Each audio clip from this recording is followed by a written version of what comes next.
میرے عزیزو بزرگوں بھائیوں، یہ بہت بڑی عادت تھی حضرت صحابہ اکرام کی.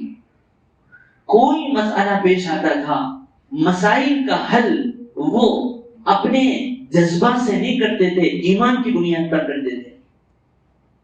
کوئی جھگڑا پیش آیا، کچھ بھی ہوا، ان مسائل کا حل صحابہ اکرام اپنے جذبات سے ہرگز نہیں کرتے تھے. روایتوں میں ہے کہ حضرت عثمان غنی رضی اللہ تعالیٰ عنہ کا ایک بہت بڑا مکان تھا بصرہ میں. انہوں نے خریدا تھا، دیکھا نہیں تھا. حضرت عثمان غنی ہیں مدینہ المنورہ میں، مکان ہے بصرہ میں، خریدے تو ہیں، دیکھے نہیں تھے. حضرت طلحہ رضی اللہ عنہ کو معلوم ہوا کہ ان کا مکان ہے، وہ آئے. انہوں نے کہا کہ وہ تو عثمان غنی بادشاہ ہیں، امیر المومنین نے کہا کہ امیر المومنین مجھے مکان کی ضرورت ہے، اگر آپ وہ مکان فروخت کرنا چاہیں تو میں خرید لوں. آگے ٹھیک ہے خریدو. مکان فروخت کر دیا. کیسے لے لیے؟ وہ مکان ان کا ہو گیا.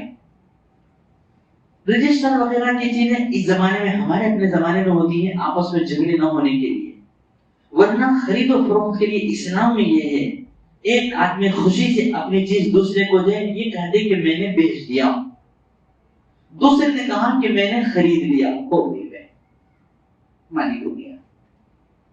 اب مکمل قبضہ کب ہوگا؟ اس کے چابیاں، اس کی جو بھی چیزیں ہوتی ہیں، اپنا سامان اس مکان سے نکال دیں، اس کی چابیاں اس کے حوالے کر دے، مالک ہو گیا، مالک ہو جاتا ہے. تو ایسے وہ بیچ دیے، وہ خرید لیے. عجیب اتفاق، خریدنے والے حضرت طلحہ انہوں نے بھی دیکھا نہیں تھا، سنے تھے ایک مکان ہے.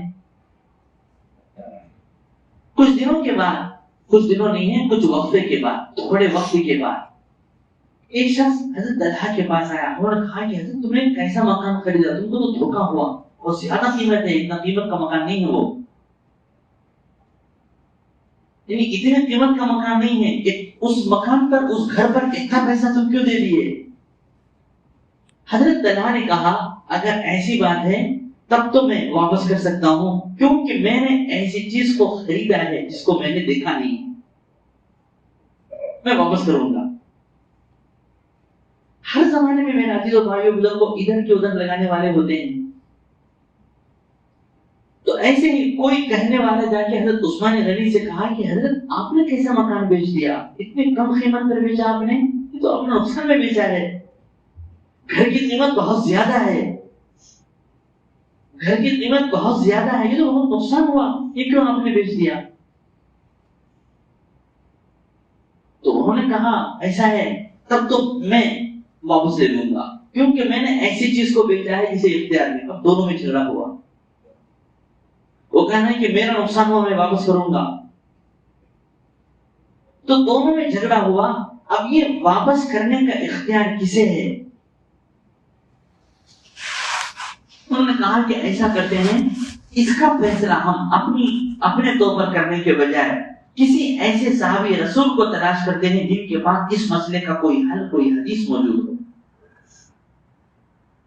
انہوں نے ایک صحابی کو تلاش کیا.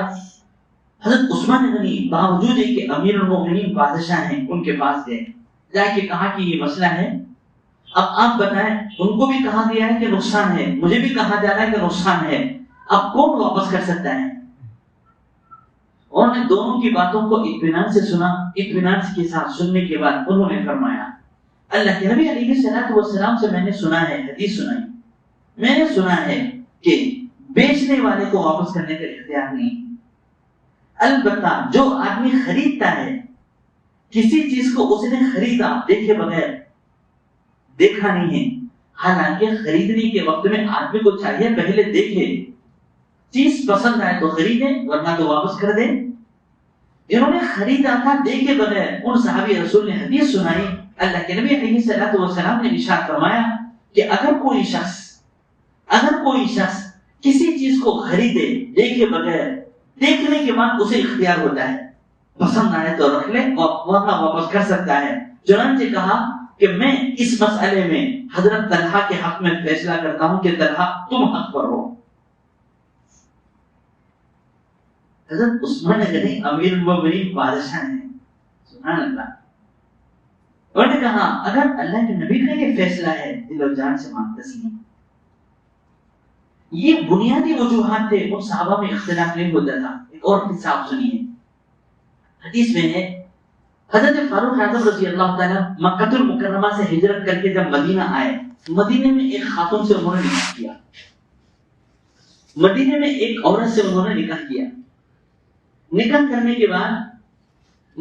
کے بعد میاں بھی بچہ بھی پیدا ہوا. کسی وجہ سے وہ میاں بیوی میں آپس میں نبھاؤ نہیں ہو سکا. شریعت میں حکم یہ ہے نبھاؤ نہ ہو جائے صبر کرو.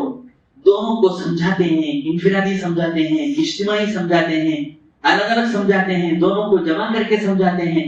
ساری کوششیں ہونے کے باوجود بھی اگر کسی طریقے سے وہ دونوں آپس میں مل کر نہیں رہ سکتے, ایک طلاق دے کر اس کو علیحدہ کرنے کی اجازت. یہ کب ہے؟ انتہائی مجبوری میں, اس کے علاوہ کوئی دوسری صورت نہ ہو. ایسے صورت میں بھی 3 طلاق نہیں, اب ایک ہی طلاق بس. یعنی الگ کرنا مقصود ہے, ایک طلاق سے الگ ہو جاتی ہے. 3 طلاق کی ضرورت ہی کیا ہے؟ ایک طلاق سے تو الگ ہو جاتی ہے. چنانچہ حضرت فاروق اعظم رضی اللہ تعالیٰ, حضرت عمر رضی اللہ تعالیٰ نے اس خاتون کو طلاق دے دیا. اب وہ عورت اپنے بچے کو لے کر میکے چلی گئی. یہ وقت ہے حضرت ابو بکر صدیق امیر المومنین ہیں, اللہ کے نبی علیہ الصلوۃ والسلام دنیا سے تشریف لے گئے. حضرت صدیق اکبر امیر المومنین ہیں. ایک دن ایسا ہوا کہ حضرت عمر جا رہے تھے, وہ اتفاقاً اس گلی سے گئے جہاں ان کے سسرال کا گھر تھا. انہوں نے دیکھا کہ ان کا اپنا بیٹا رستے میں کھیل رہا ہے. اب باپ کو اپنے بچے کو دیکھنا تھا, وہ محبت دوہر کی آئی, اونٹ سے اترے, اس بچے کو یہ کہہ کر اٹھا لیے یہ تو میرا بچہ ہے, میں اس بچے کو رکھوں گا. بچے کو اٹھا لیے.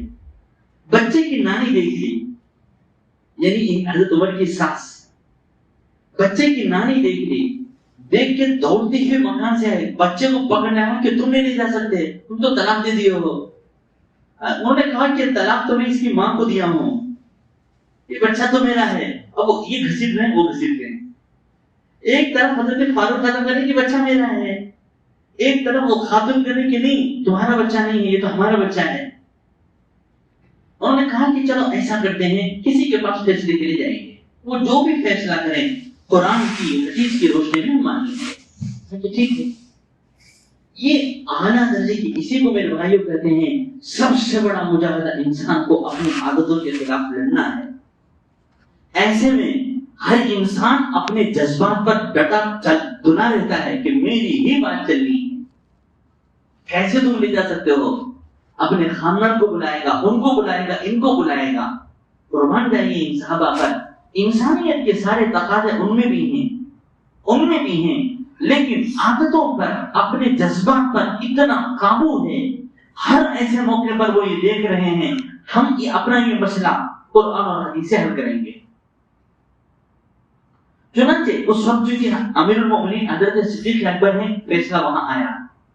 حضرت عمر نے دونوں کو کھڑا کیا, دونوں کو 2 طرف کھڑا کیا, بٹھا کے پوچھا کہ کیا بات ہے.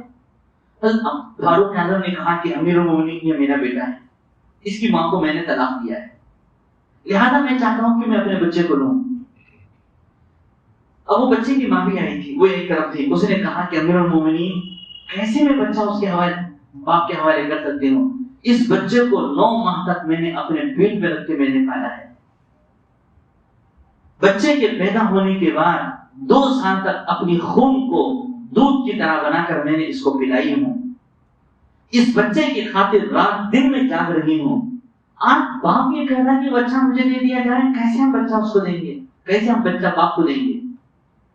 سب فیصلہ سننے کے بعد انہوں نے سنایا, حدیث سنائی, جس کا خلاصہ میرے بھائی بزرگوں یہ ہے, فرمایا کہ جب تک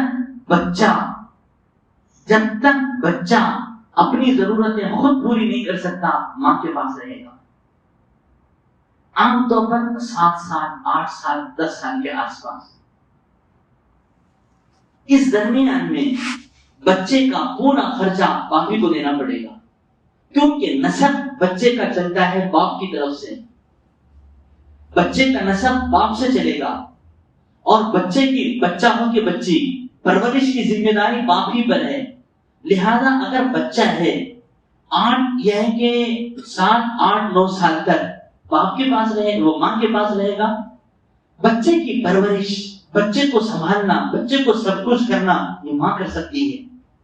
اور جس وقت میں بچہ 10 سال کا ہو جائے اس کی تربیت کی ضرورت ہے. یہ تربیت باپ کر سکتا ہے، ماں نہیں کر سکتی. اسے اخلاق بنانا، اچھی عادتیں سکھانا، بری صحبتوں سے بچانا اور اس کی آئندہ کی زندگی کو بہتر بنانا باپ کر سکتا ہے، ماں نہیں کر سکتی. لہذا اس کے بعد یہ بچہ باپ کو ملے گا. پھر فرمایا کہ عمر آج اس جذبات میں بچہ چھوٹا سا ہے، تم کیسے بچے کو لے جا رہے ہو؟ فرمایا کہ عمر خدا کی قسم ہے، خدا کی قسم ہے، اس بچے کو تم لے جاؤ اپنی گود میں رکھ کر، اس بچے کو تم شہد پلاؤ، شہد پلاؤ. تمہارے شہد سے بڑھ کر ہے بچے کی ماں کا لعاب دھوپ اس بچے کے لیے. بچے کا لعاب، ماں کا لعاب دھوپ بچے کے لیے تمہاری شہد سے کہیں بڑھ کر ہے. جب تک بچہ اس عمر کو نہ ہو جائے اس وقت تم کو نہیں ملے گا، چھوڑ دو بچے کو. انہوں نے کہا کہ اگر یہ اللہ اس کے رسول کا حکم ہے، اسلام کا حکم ہے، دل جان سے مان لیا، تسلیم. عزیزو بھائیو بزرگو، سب سے بڑا مجاہدہ انسان کا اپنی عادتوں کے خلاف لڑنا ہے. اپنے جذبات کو ایسے موقع پر خوب کنٹرول میں رکھنا ہے. اللہ کرے جب کبھی اس قسم کے حالات آ جائیں، کبھی بھی جذبات کی بنیاد پر فیصلے نہیں کرنا ہے. جہاں کہیں گھر کے معاملات ہوں، باہر کی چیزیں ہوں، کوئی بھی چیز بندہ جب جذبات کی بنیاد پر فیصلہ کرتا ہے تو گلے کھائے گا، نفرتیں، دشمنیاں شروع ہو جائیں گی. یہ عادت بنانا ہے اپنے ہر معاملے کے فیصلے ایمان کی بنیاد پر ہو. اللہ رب العزت ہم سب کو اس کی توفیق نصیب فرمائے. آمین. وآخر دعوانا الحمدللہ رب العالمین.